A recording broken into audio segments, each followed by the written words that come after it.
All right, y'all. All right. So,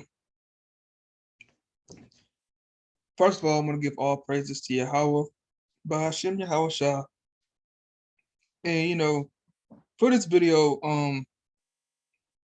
I kind of forgot to touch on a few things real quick because I know I made a video talking about how I'm going to basically in that video I expose Christianity and their lies. But there's like a lot of other things I could have expanded on. You know what I'm saying? And I can make separate videos for every topic, what I'm saying, that I talked about.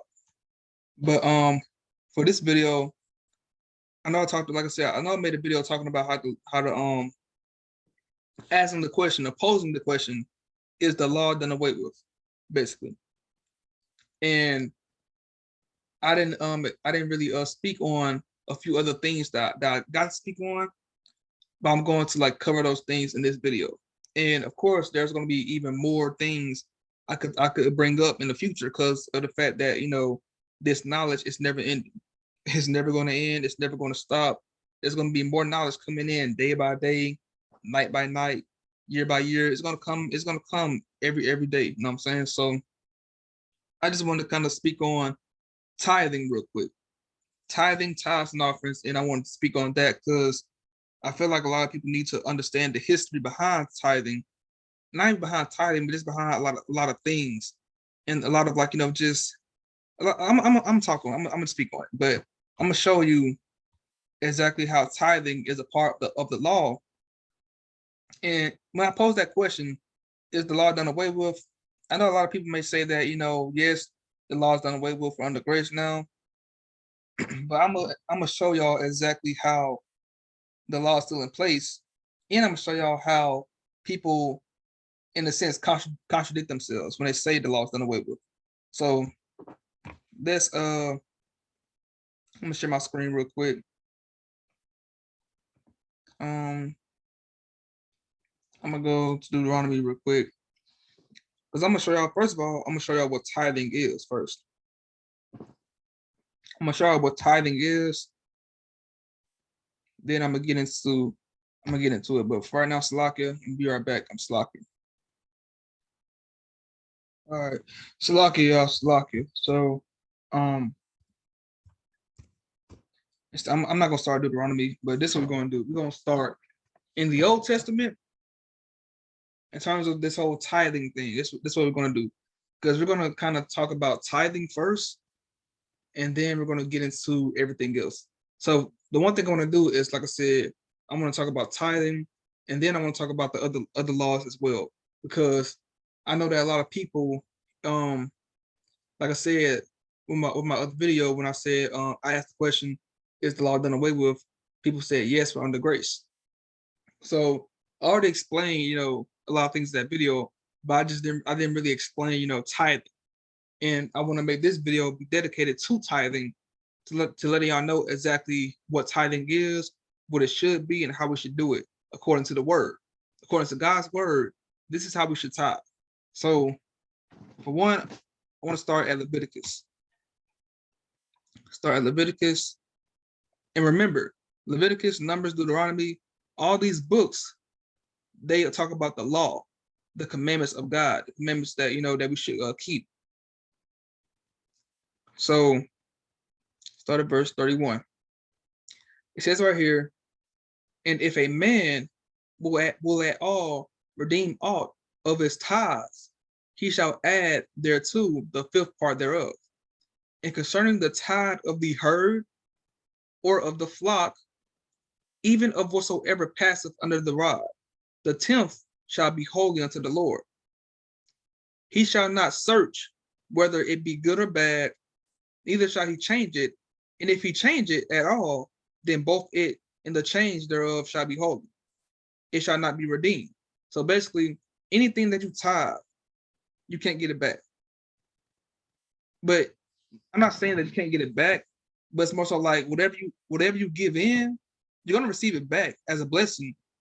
But at the same time, though, you got to make sure that you don't sit here and be greedy with it and be like, oh, well, I didn't want to give that up. Like, no, whatever you gave as a tithe, That's what you gave. Don't sit here, you know what I'm saying? Don't sit there and get upset that you have to keep the law. You know what I'm saying? Whatever you give, that when it says that 10th, because we all should know that a tenth of whatever you got should be given. So whatever you give as a tithe, it says it shall not be redeemed. Meaning you can't try to take it back. You know what I'm saying? Whatever you tithe, you tithe. So it says right here, verse 34, these are the commandments which the Lord commanded Moses for the children of Israel in Mount Sinai. So for one, like I said, the question that I posed was, is the law done away with? So as you see in the Christian church nowadays, tithing is done all the time. It's done all the time. So how can the law be done away with if tithing is still a law that is implemented in the church nowadays? It doesn't make sense. You can't. It's either one or the other. You can't say that the law is done away with, but your church is still tithing. That's contradiction. So this letting y'all this should open your minds. First of all, that one part right there should open your minds. But like I said, I'm also explaining to y'all what tithing is, because a lot of y'all don't know what tithing is at all. Y'all think it's with money, but as you read right here, and I'm gonna give a lot of more precepts that's giving even more proof of what tithing is and how it should be done. But look, it says the tithe of the herd. So is this food? I mean, not food. Is this money? The tithe of the herd. Let's look at that word herd real quick. That says cattle, herd, oxen, ox, cows. Is that money? Is that government printed money? Or of the flock? Let's see what the word flock means. Oh, cattle, again, cattle, sheep, goats. Is that money? Even of whatsoever passeth under the rod, the 10th shall be holy unto the Lord. This ain't got nothing to do with money at all. And I'm gonna give y'all even more proof of how tithing it ain't got nothing to do with money. Nothing to do with money. So let's go to the next precept. This is just like the basis of it. This is giving y'all an idea of how I'm going to approach this whole tithing thing. So Numbers 18, I'm gonna go to verse 24, and we're gonna get through because every verse that I'm bringing up talks about tithes, and these are all the verses that deal with tithes in the Bible. But Numbers 18, start at verse 24. It says right here, but the tithes of the children of Israel, which they offer as a heave offering unto the Lord, I have given to the Levites to inherit. So it's saying, first of all, the Levites is saying this is who we should give it to. There's other verses that agree with this as well, but this is who the tithes should be given to. It says the heave offering and tithes has been given to the Levites to inherit. Therefore I have said unto them, among the children of Israel, they shall have no inheritance. So it's letting you know clear as day right here that these tithes and offerings is given to the Levites. It's not given to the pastor, where they can use it for their building fund, or for their new cars and clothes and new hairstyles and new whatever it is, their new watch and jewelry. Tithes supposed to be given to the Levites. Let's continue to read. And the Lord spake unto Moses, saying, thus speak unto the Levites, and say unto them, when ye take of the children of Israel the tithes, once again, letting you know how these tithes are given to the Levites, which I have given you from them for your inheritance, then ye shall offer up a heave offering of it for the Lord, even a 10th part of the tithe. And this your heave offering shall be reckoned unto you as though it were the corn of the threshing floor, and as the fullness of the winepress. So once again, letting you know how tithes and offerings is food. Because it said the heave offering, talking about corn. Once again, is corn money? Of course not. So this is a clear verse letting you know exactly what tithes and offerings are. So basically, when the when the tithes are given to the Israelites, or not Israelites, when the tithes are given to the Levites, they give back a heave offering. Because it says, thus ye also shall offer an heave offering unto the Lord of all your tithes, which ye receive of the children of Israel, and ye shall give thereof the Lord's heave offering to Aaron the priest. This is how it should go. This is basically how it should go with the Levites. When the Levites receive the tithes, they give back an offering, like I said, a heave offering to the priest, basically. That's how it should go. But what they say is that, oh, all you gotta do is, if you give money to me, it'll be given back to you, great measure, pressed down, shaken together. They make it sound like you're going to receive a blessing. When once again, you're not even doing it in the right way. We're not doing it in the way that they did it.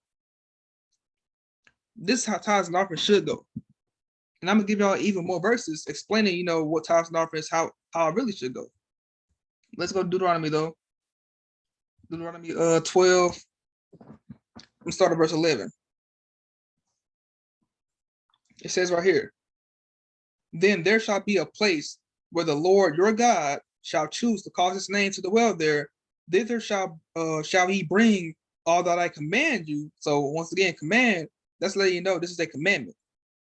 It says your burnt offerings, your sacrifices, your tithes, and the heave offerings of your hand, and all your choice vows which ye vow unto the Lord. So this is where this is how tithes and offerings should go. It's saying that there is a place, whether it be a church, whether it be a sanctuary, wherever it is, you're going to take all these things, even including your tithes and offerings, which is food, and place it in this place. Let's go down to verse 17. It says, thou mayest not eat. So once again, if tithes and offerings is money, why is it saying thou mayest not eat? Make that make sense. So tithes and offerings is not, you can't eat money. We don't eat money. We eat food. And food is not money. Money is not food. Simple as that. It's common sense. So it says, thou mayest not eat within the gates of what? The tithe of what? Thy corn or of thy wine, is naming foods, or of thy oil, or the firsting of thy herds and thy flock, nor any other vows which thou vowest, nor thy free will offerings or heave offering of thy hand. All of this is in the context of food. It didn't say anything about tithes and offerings being money at all. You can't eat money. It's common sense. So for y'all who sit here and say that tithes and offerings, or that think y'all sit here in the church every Sunday, y'all go to church every Sunday, give money to them, and y'all think that y'all gonna receive a blessing back from God. I mean, God, he don't even deal with money as tithes and offerings at all. Never did. So now let's go to Deuteronomy 14. Because I got a lot more verses left to give y'all. I'm gonna break this thing down to a T. Because every verse I'm bringing up is gonna be a reminder all the time that tithes and offerings is not food and who it should be given to. Keep all this stuff in mind. Remember, keep all this stuff in mind. It's gonna be brought up over and over and over again till it gets stuck in your brain. Deuteronomy 28. I'm not 28. 14 verse 23. It says, well, let's start at verse 22. It says, thou shalt truly tithe, once again, tithe, all the increase of thy seed, that the field bringeth forth year by year. So hold up. So it says, increase, the tithe, all the increase of thy seed. Let's look at that word seed real quick. What that word seed means. Seed, sowing, offspring. That's another way you could what's called say seed. But seed could be in terms of plants too. But seed, sowing, offspring, or sowing a seed, you're talking about semen as well, offspring, descendants. So that's something else that could be used as that's another definition for the word seed. But in this sense, It's talking about, it says that the field bringeth forth year by year. So this, y'all know about planting, right? You take a seed, put it in the field, water it and everything, and then let it grow. That's what it's talking about. Whatever seeds you plant, and whatever fruit or vegetables, whatever you grow from that field year by year, those are your tithes. It's clear as day. Let's keep reading. And thou shalt eat. Once again, eat. And thou shalt eat before the Lord thy God in the place which he shall choose to place his name there, the tithe of thy corn, of thy wine, and of thy oil, and the first things of thy herds and of thy flocks, that thou mayest learn to fear the Lord thy God, fear the Lord thy God always. It's clear as day that tithes and offerings is food. You can't eat, once again, you cannot eat money. It didn't say anything about money at all. Tithes and offerings is food. Let's continue to read real quick. And if the way be too long for thee, so that thou art not able to carry it, or if the place be too far from thee, which the Lord thy God shall choose to set his name there, when the Lord thy God hath blessed thee, then thou shalt turn it into money. So look, that's the only time where tithes and offerings should be turned to money. This is the only instance where tithes and offerings should turn to money. It says right here, and if the way be too long for thee. So wherever this place is where you store the food, if it's too far from you, then that's tithes and offerings turns to money. That's the only instance where tithes and offerings is turned to money. The only instance. Other than that, if you have a church or wherever the place of God is where you store your food, if it's in the a small proximity, you ain't got to worry about turn nothing to money at all. All these churches are in the hood.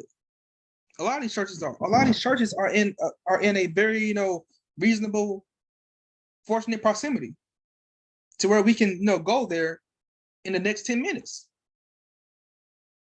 So we don't have to really worry about turning tithes into money, unless, once again, unless it says if the way be too long for thee. So this is the only circumstance or the only way where a tithes can be turned into money. The only instance. So let's read it again. And if the way be too long for thee, so that thou art not able to carry it, or if the place be too far from thee, which the Lord thy God shall choose to set his name there, and the Lord thy God have blessed thee, then shalt thou turn it into money, and bind up the money in thine hand, and shalt go into the place which the Lord thy God shall choose. And thou shalt bestow that money for whatsoever thy soul lusteth after, for oxen, or for sheep, or for wine, or for strong drink, or for whatever so thy soul desireth, and thou shalt eat there before the Lord thy God, and shalt rejoice thou and thine household. So this money, it shouldn't be used for the building fund. You should store this money up and save this money. You see the pastor come out every single weekend, every single Sunday with a new car, new clothes, new hairstyle, new watch, new jewelry.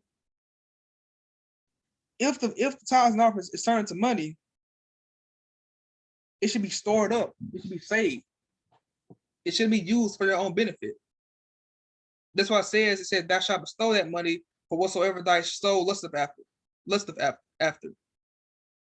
Like I said, a lot of people they use this money for the wrong things. And this is the deception of the church, because we don't really explain exactly everything about tithes and offerings. They just say, oh, give 10%, it'll be given back to you tenfold. They don't explain exactly what they do with that money. They just say, give it to me and we'll talk about it later. And it's like, what? So you're just taking all of my hard-earned money and I don't know where it's going? That sounds like taxes to me. That sounds like taxes. That's exactly how the world works. They tax you. They take 10% out of your paycheck, 10%, and basically you're taking out almost every week or every 2 weeks, depending on how you get paid, you're basically taking out, getting 20% of your money taken from you. If you go to church and tithe every week, that's 10%. But then at the same time, you get taxed by the government. That's another 10%. So it's you damn near getting taxed 10 to 20% of your money every week or every 2 weeks. So that's taking, you only have 80% left.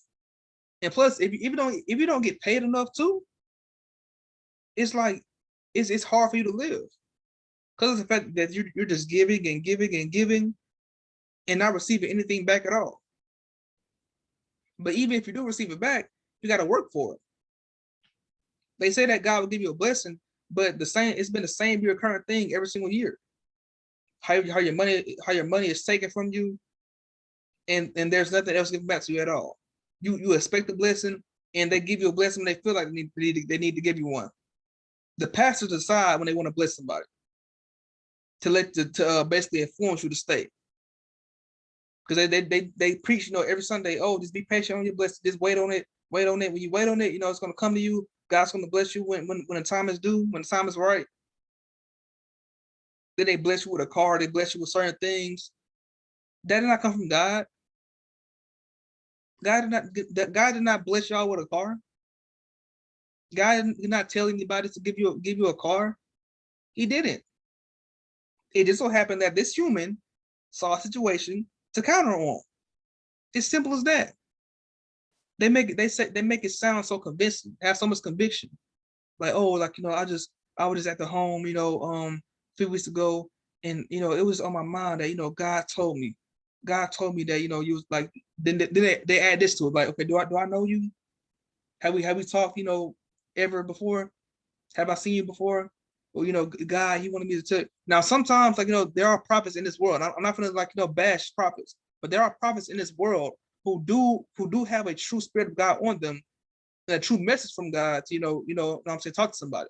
But these people, when they come out to these blessings, sometimes these blessings do not come from God telling them to give them anything. It comes from them just taking all that money that they stole from y'all and using it for their own good, so that they can be, praised. To that, oh, I want to thank this deacon for giving me this car, because, like, then they want to turn it back around, like, oh, but this guy has really put him in my life to help me and to guide me. And it's like, bro, this is stupid. But let's get back to the lesson, though. Once again, tithing is not money. The only instance where tithing should be money is if the place where you should store food is too far from you. That's the only time tithing should be turned into money. Only time. So verse 27, in the Levite that is within thy gates, thou shalt not forsake him, for he hath no part nor inheritance with thee. And at the end of the 3 years, thou shalt bring forth all the tithes of thine house, or of thine increase the same year, and shall lay it up within the gates. So, when it comes out to these tithes and offerings, it's supposed to be stored for 3 years. And after it's stored for 3 years, that's when you distribute it out to the people, basically. So then it says, in the Levite, because he have no part nor inheritance, in the stranger, in the fatherless, and the widow, which are within thy gates, shall come and shall eat and be satisfied, that the Lord thy God may bless thee in all the work of thine hand which thou doest. So, for one, this gives you a clear distinction, or a clear representation of who receives these tithes and offerings. And once again, it said, shall come and shall eat. Once again, letting you know that tithes and offerings originally is food. It can be turned into money, but for this instance, if how it's been forever, it's been food. There's only one circumstance where it turns into money, only one. But like I said, nowadays the churches, they're not even too far from us. We don't have to drive, 8 hours to go to church. The church is right around the corner, but they steal your money every single week and make you believe that you're going to be blessed. And it's all lies and deceit. But let me show you But it says that the Lord thy God may bless thee in all thy work of thy hand in which thou doest. So all this stuff's supposed to be stored up for 3 years, basically. When you store it up for 3 years, once you get stored up all this food, whether it be canned goods, vegetables that you grew, if you go back, it said, what's called it? It says, thou shalt increase thy seed that the field bring forth year by year. So every year you should be basically planting food, planting vegetables, planting squash, whatever it may be, carrots, broccoli, meat, whatever it is, you're supposed to store all that up. Supposed to take all that stuff, plant it, grow it, store it up, and then put it in this house or this place that the Lord has set for us to like save and store all of our food and stuff. That's where it should be. Then after that, we give it out to the after 3 years, we do it for 3 years. After 3 years, we store it up, we give it out to the people that it's supposed to be given to. And it says right here, the Levite, the stranger, the fatherless, and the widow, they eat these things. So it's not supposed to be, like I said, the tithes and offerings is not given to the pastor. It's not. It's given to these people right here. The Bible gives you a clear distinction on who they are. So let's go to the next precept. Deuteronomy 26.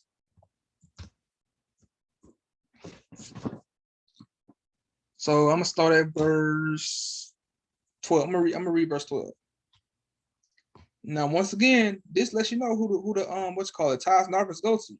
So it says right here, when thou hast made an end of the tithing, all the tithes of thine increase the 3rd year. Once again, let you know that you stored up for 3 years, and it says which is the year of tithing, and has given it to the Levite and the stranger, the fatherless and the widow, that they may eat within the gates and be filled. So it's letting you know once again how these tithes and offerings, it has nothing to do with with food. I mean money, and it should be given to these people right here. Let me read verse 13 real quick. It says, then thou shalt say before the Lord thy God, I have brought away the hallowed things out of my house, and also have given them unto the Levite and unto the stranger, to the fatherless, and to the widow, according to all thy commandments. This is a commandment. It is a commandment to tithe, to do these things. It says, which thou hast commanded me, I have not transgressed thy commandments, neither have I forgotten them. So throughout the years, it's supposed to be this what we should be doing throughout all of our lives. Tithing is a generational thing. It's a biblical thing. God wanted us to tithe every single year and do it in this fashion. But once again, they turned it into just money. Everything is about money now. The world revolves around money. They're not telling you the right way to tithe. They're just saying, give me money, that's it. And they're not keeping the commandments. Because it says right here, all thy commandments, according to all thy commandments. Then it says, I have not transgressed. Because y'all do know that let me get 1 John 3 and 4 real quick. To let y'all know, what sin is real quick. Just to give like a little bit of a refresher. So it says right here, 1 John 3 and 4, whoever so committeth sin transgresseth also the law. For sin is transgression of the law, the commandments, basically. So going back right here, he's saying that because of the fact that I tithe in the right way that you told me to, I did not, sin. I did not transgress thy commandments, neither have I forgotten them. So we're supposed to be meditating on the word day and night. That's why he says I have not forgotten them. Because of the fact that I've read your word, I did your word in the right way. And a lot of y'all Christians, like this is a whole cut on y'all Christians who think that tithing is really just food. I mean, just money. So hopefully, as of right now, y'all are already edified. Because I'm just gonna give y'all more though. I'm gonna give y'all more information and more edification. Because we're gonna keep going. So now I'm gonna go to Second Chronicles, and I'm gonna start at verse 31. So it reads, and as soon as the commandment came abroad, commandment, keep that in mind, the law, the children of Israel brought in abundance the first fruits of corn, wine, and oil, and honey, and of all the increase of the field, and the tithe of all the things brought they in abundantly.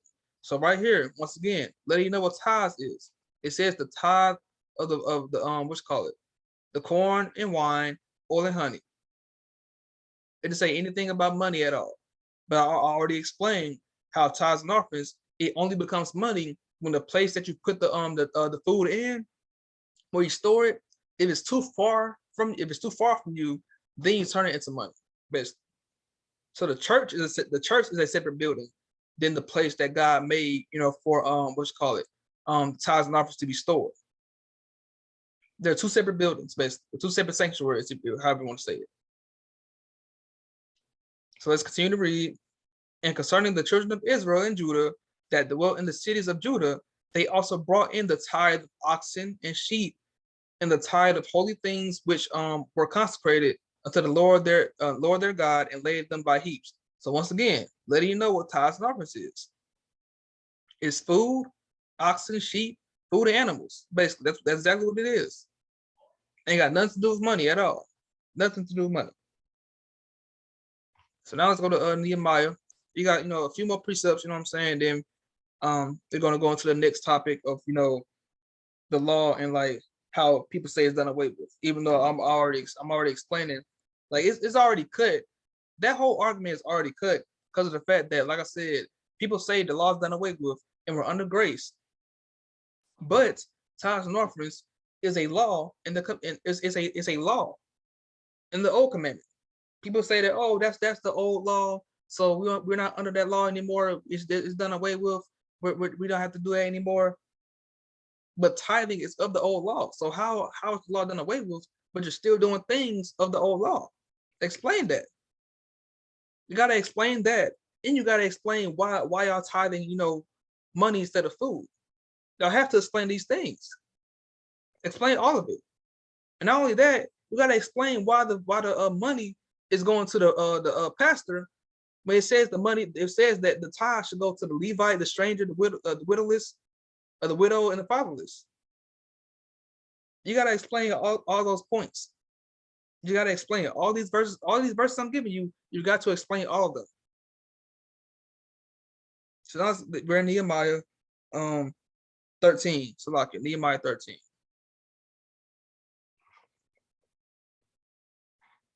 Nehemiah 13, verse 5. So it reads, and he had prepared for him a great chamber where aforetime they laid the meat offerings. So remember when I said that basically God, he has a place arranged for them to put all their tithes. So that's that great chamber where aforetime they laid the meat offerings and want this food, the frankincense, and the vessels, and the tithes of corn, the new wine, and the oil, which was commanded to be given to who? The Levites, and the singers, and the porters, and the offerings of the priests.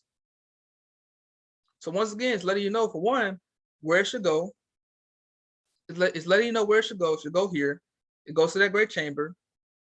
It's letting you know what it is. Letting you know that it's food. Letting you know that it's a commandment. And let you know who's to be given to. It's plain as day. It's right in front of your face. Everything is all those things are just, all those arguments is out the window with just this one verse.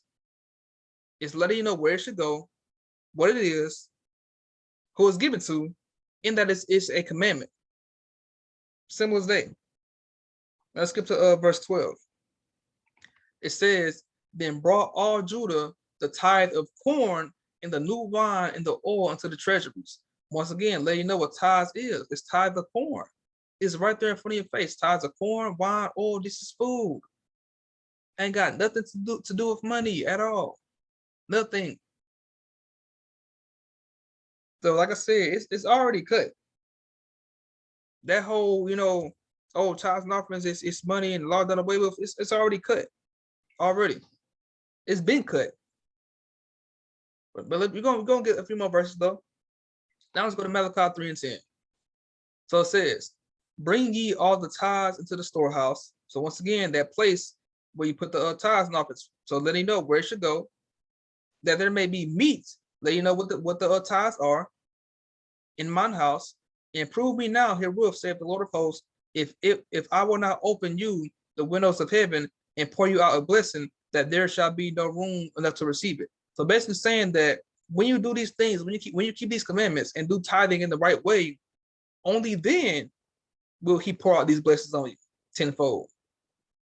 So the reason why a lot of people may not be seeing any change in their life, or may not see, much blessings in their life for real, it's because of the fact that they're not doing things in the right way.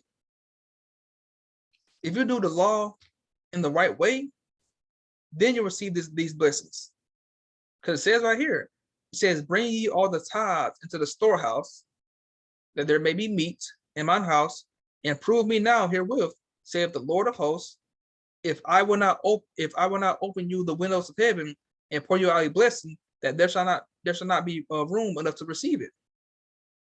So if you do these things right, in the right way, then you'll receive blessing. Whatever the blessing is, you're going to receive it if you do the laws in the right way. So now let's go to the New Testament and show how the New Testament keeps the same, because a lot of people say that, oh, that's the Old Testament. That's the Old Testament. We're going to show how the New Testament keeps the same thing right here. Matthew 23:23. This is Christ speaking, by the way. It says, woe unto you. Hold up. There we go. All right. Woe unto you, scribes and Pharisees, hypocrites, for ye pay tithe of mint and anise and cumin, and have omitted the weightier matters of the law, judgment, mercy, and faith. These ought ye to have done, and not to leave the other undone. So right here, Christ he's saying destruction, or like, I forgot what the word. Hold up, let me see. I forgot what the word woe means. Alas, woe. Exclamation of grief. Let me see also what it says right here. An interjection is used. Where is it at? Grief. So yeah. So basically, Christ is in a sense mad at these scribes and Pharisees, but at the same time, the whole point is that it says that they paid tithes of mint and anise. It didn't say anything about them paying tithes of money at all. That's the whole point of me bringing out that verse. Let's go to Hebrews. And this is going to be like the final verse for this whole tithes and offering thing. Oh, my fault. Hebrews 7. See, Hebrews 7. Hebrews 7. I'm starting at verse 5. All right. So it says, and verily they that are the sons of Levi. So this once again, like I said in the previous in the Old Testament, how the Levites they received the offers. So it's the same thing is being reiterated back here in the New Testament. So it says, and verily they that are the sons of Levi who receive the office of the priesthood have a commandment. This in the New Testament. So how can the law be done away with if it's in the Old and New Testament? The Old and New Testament are talking about the same things. Have a commandment to take the tithes of the people according to the law. It's clear as day, y'all. Clear as day. Come on now. That is of their brethren. So once again, like we already talked about, Israel. This is all in the context of Israel too. So it's not just anybody for one. But it's saying that the brethren are talking about the Israelites. But it's saying that they basically are going to take the tithes that were given to them by their people. Though they come out of the loins of Abraham. It's simple as that, man. Simple as that. I don't know what else y'all really need to, I guess I don't know. This really all the verses right here that I brought up, they all talk about, tithes and offerings. They explain to you what they are. They explain to you who they go to. They explain to you where they go to. They explain to you, everything. It explains that it's a law and it's a commandment. It's too much. So I don't know how I can really go against that. But let me touch a little bit on this whole what's call it, law done away with thing, and then I'm gonna wrap it up. But like I said, Christians say that okay, the law is done away with under grace. So once again, if the law is done away with, so let me find the verse. Hold up, y'all give me a second. Give me 1 second, because we're gonna really wrap this up.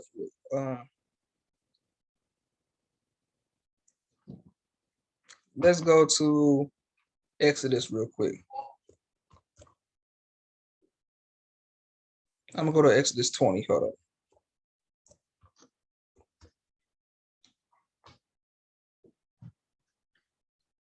All right.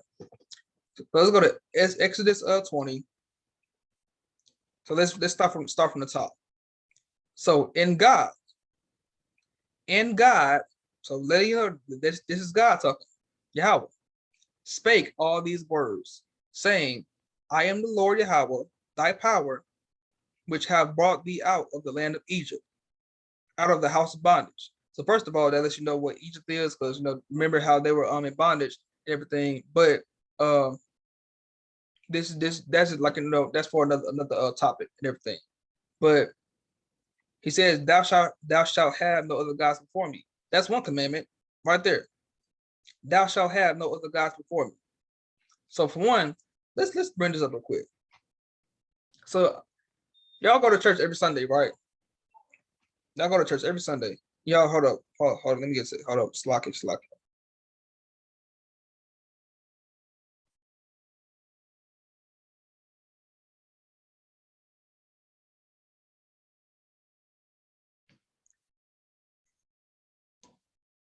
Hold up, y'all.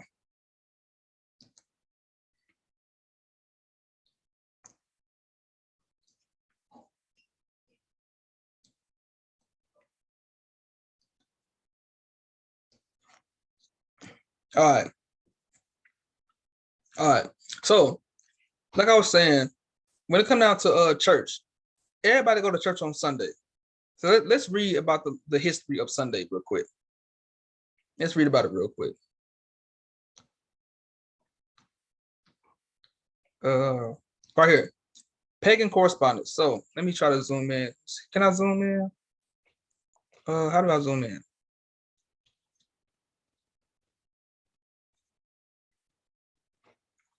I don't know if that's too much or not, but all right, there, yeah, that's enough. All right, so it says Sunday in Christianity, pagan correspondence. In Roman culture, Sunday was the day of the sun god.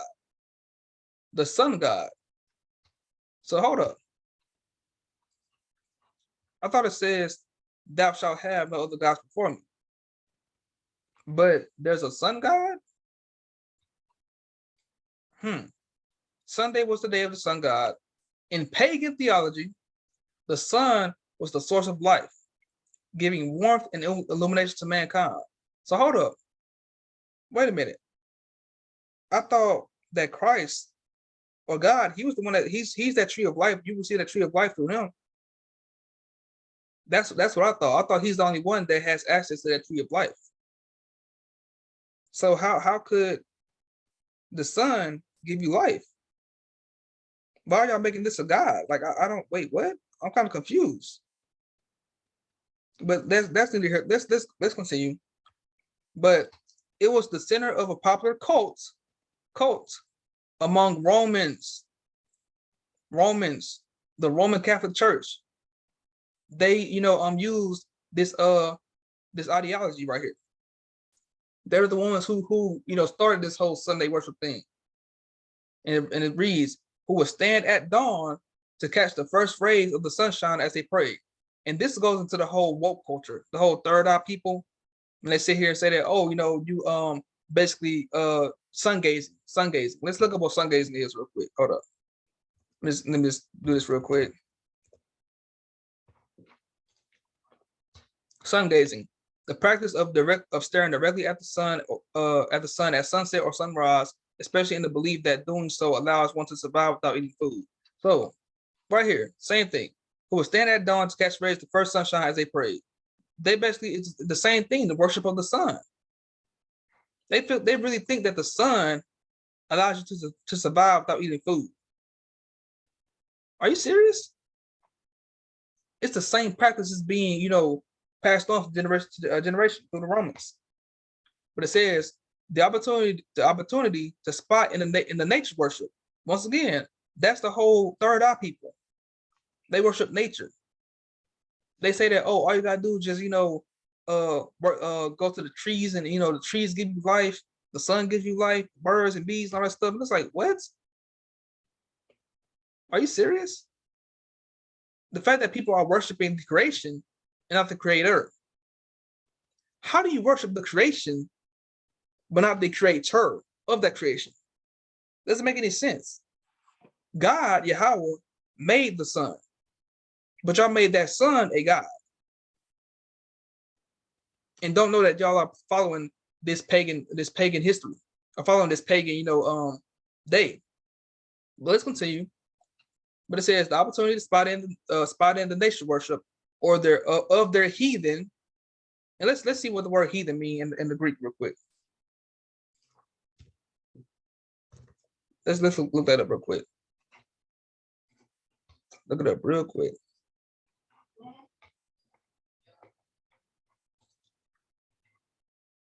Nation, people, non-Hebrew people, descendants of Abraham, Israel.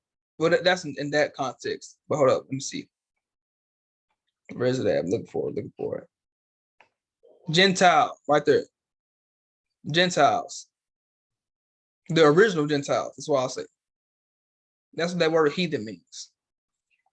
Let's go back and read. Neighbors, the Gentile and heathen neighbors, a symbolism valid to their own faith, was not lost on the Christians. So basically, this practice, basically, was adopted by the Christians. So it reads, let's see how. One of the church fathers, Saint Jerome, would declare, if pagans called the Lord's Day the day of the sun, we willingly agree. For today, the light of the world is raised. Today is revealed the Son of Justice with the healing in his rays. So basically, they adopted this whole belief right here. Because of the fact that they call it the Lord's Day, they adopted this belief and adopted the fact that they worship the sun. Let's continue. It says a similar consideration may have influenced the choice of the Christmas date, which is another pagan holiday that's coming up that a lot of y'all are about to celebrate. It says of the Christmas date, and this all lets you know it goes back to the Roman people. This is pagan history. On the day that the day of the winter solstice, whose celebration was part of the Roman cult of the sun, a Roman cult. In the same vein, Christian churches have been built and are still being built as far as possible with an orientation so that the congregation faced towards the sunrise in the east. Much later, St. Francis will sing in the famous canticle, "Be praised, my Lord, through all your creatures, especially through my Lord, brother, sun, who brings the day, and you give light through him. He is beautiful and radiant in all his splendor. Oh, you most high, here he bears the likeness." So this is basically all a part of the whole worship of the sun. All of it. And people don't understand the history behind that. They don't understand the severity of worshiping the sun on these days. So let's go back real quick. All right, so like I said, that they had to do with the whole God thing, how they worship other gods. But that's the commandment. Anytime it says thou shalt, after that is the commandment. So thou shalt always talks about the commandments. So let's see again.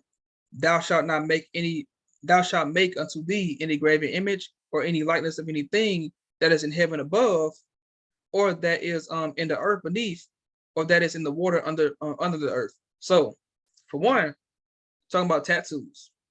Shouldn't get any tattoos of anything at all. That's what it means right there. Thou shalt not bow down thyself to them, nor serve them, for I, the Lord thy God, am a jealous God, visiting the iniquity of the fathers upon the children, unto the third and the fourth generation of them that hate me, and showing mercy unto thousands of them that love me and keep my commandments.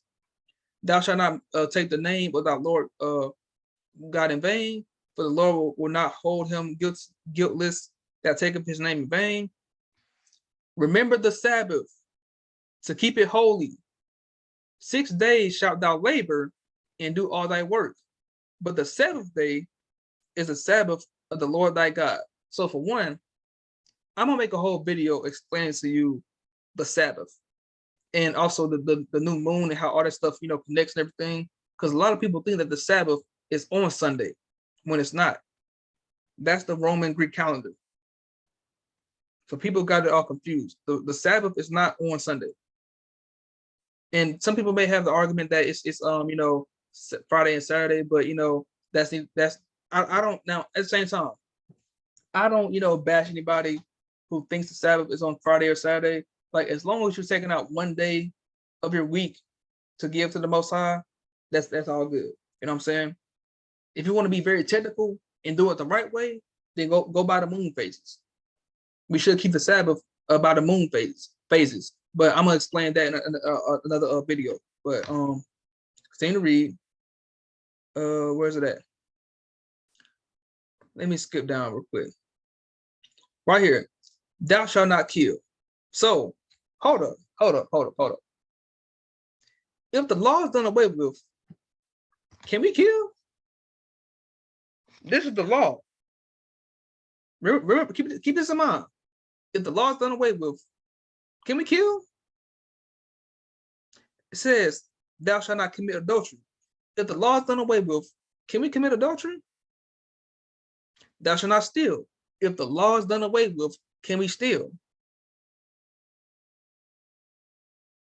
It makes no sense.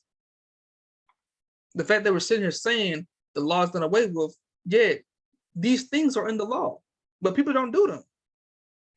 People don't aim to do them. A lot of our Christians know dang well we shouldn't be killing nobody. Why? Not even just because the law says it, but because, you know, it's immorally wrong. It's morally wrong.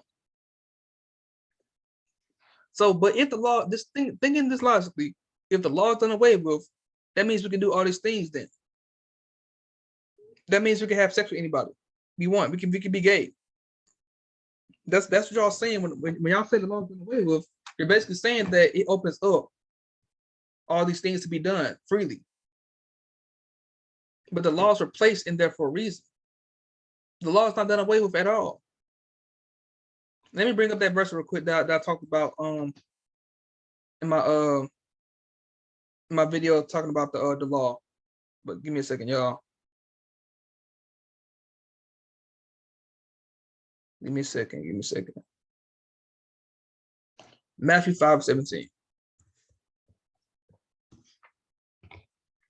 It reads, and this Christ speaking. Let's put it in red letter. Christ speaking. For verily I say unto you, till hip. Oh, my fault. Salaki. 17. Think not that I am come to destroy the law or the prophets. I am not come to destroy, but to fulfill. So once again, if the law is done away with, that means that Christ, he could kill, he could steal, he could have sex with anybody if the law is done away with. And he did all these things. He was saying this while he was alive. Even though he did die for our sins, but the reason he died for our sins is because that we wouldn't die for our sins. That's the whole point. He took that death away from us. So now it's not saying that we can sin all we want to freely, but saying that we won't have to worry about that penalty of death for the sin that we commit. Because before Christ died for us, you know, like God, he would just knock the people off. When they sinned, they were legit like killed for it. But because Christ died for us, we didn't have to worry about, you know, dying anymore, because he died for our sins already. But he said right here, think not I am come to destroy the law or the prophets, or I am not come to destroy but to fulfill. Now, let's bring up a verse real quick to show you how Christ kept the law.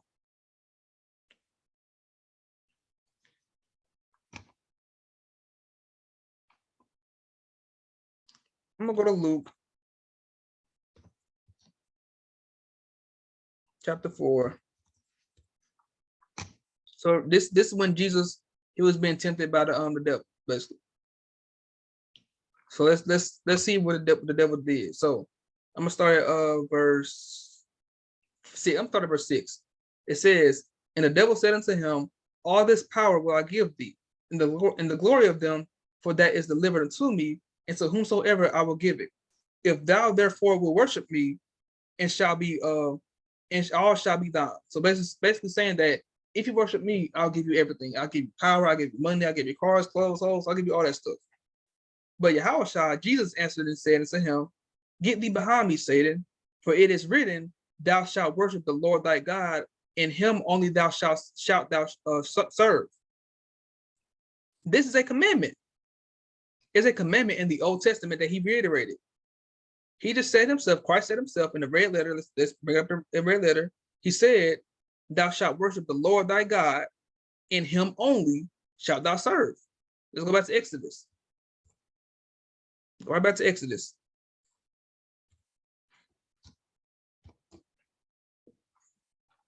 Not 10. Hold up. Not Exodus 10, Exodus 20. Right here when it says, thou shalt have no other gods before me. He kept that commandment. He kept that commandment. In that moment, he kept those commandments.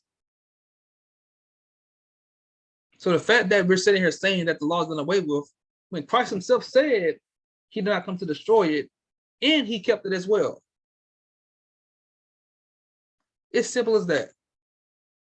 I really do not know what other evidence y'all really need to know how the law is not done away with. I already made a whole video about it. But once again, if the law is done away with, that means we can do all these things. That means you can serve other guys. That means you can kill. That means you can steal. We can do all these things. We can have sex with everybody else's wife. If the law is done away with, we can do all these things. Y'all gotta really think and get out of that carnal mind. Get out of that Christian, Roman Catholic, whatever it is. If it's not truly God, get away from it. This is why I highly encourage a lot of people to come to the Hebrew Israelites, because we really actually live in the Word and try to. You know what I'm saying? So that's really all I got for this video. Like, once again, these videos, it's not only to just edify, but at the same time, it's to really, destroy any false doctrine. Because let me hold up. Let me see. What's that verse? I forgot.